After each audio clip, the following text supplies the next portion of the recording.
Why dip it up when you can dive right in? Why let things simmer when you can cook up a storm? Why live life in half measures when you can live it to the brim?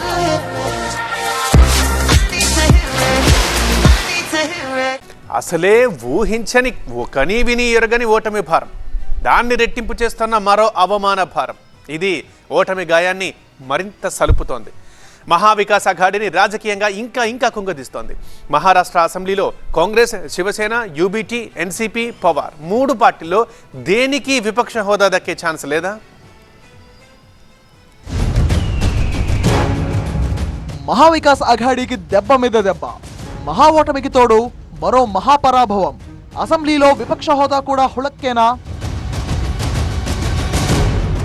Maharashtra assembly ఎన్నికల్లో BJP నేతృత్వంలోని మహాయుతి కూటమి మహావిజయం సాధించింది.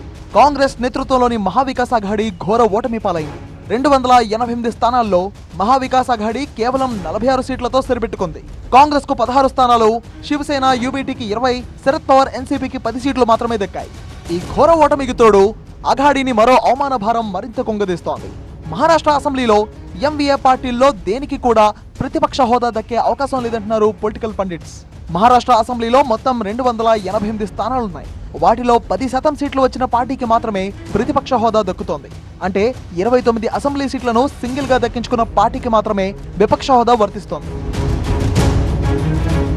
అయితే మహావికాస్ అఘాడీకి మొత్తం 46 సీట్లు వచ్చినా ఏ పార్టీకి విడివిడిగా 10% అంటే 29 సీట్లు రాలేదు. అఘాడీలో అత్యధికంగా ఉద్ధవ్ పార్టీ 20 స్థానాలను గెలుచుకోగలిగింది. అలా చూస్తే మహావికాస్ అఘాడీలో ఏ పార్టీకి విపక్ష హోదా దక్కే అవకాశం లేదు. ఇక గతంలో జాతీయ స్థాయిలో లోక్సభలో అనుసరించిన విధానాలను బట్టి చూసినా అఘాడీకి ప్రతిపక్ష హోదా దక్కదంటున్నారు నిపుణులు. లోక్సభలో మొత్తం 543 స్థానాలున్నాయి. అంటే విపక్ష హోదా కావాలంటే ఏ పార్టీకైనా సింగిల్ గా 55 సీట్లు రావాల్సి ఉంటుంది. 2014 లోక్సభ ఎన్నికల్లో కాంగ్రెస్ పార్టీకి 44 స్థానాలు మాత్రమే దక్కాయి. 2019లో 52 ఎంపీ సీట్లు మాత్రమే కాంగ్రెస్ కు వచ్చాయి. దీంతో ఆ 2 సందర్భాల్లో లోక్సభలో కాంగ్రెస్ కు ప్రతిపక్ష హోదా కూడా దక్కలేదు. అప్పట్లో యూపీఏకి లోక్సభలో 10% పైగా సీట్లు వచ్చినా కాంగ్రెస్ తో సహా ఏ పార్టీకి సింగిల్ గా 10 సీట్లు రాకపోవడంతో ప్రతిపక్ష హోదా రాలేదు. ఇప్పుడు ఇదే ఫార్ములా మహారాష్ట్ర అసెంబ్లీకి కూడా వర్తిస్తుందంటున్నారు నిపుణులు. అఘాడీకి 10% పైగా సీట్లు వచ్చినా కూటమి పార్టీల్లో దేనికి 29 సీట్లు రాకపోవడంతో ప్రతిపక్ష హోదా దక్కే ఛాన్స్ లేదంటున్నారు.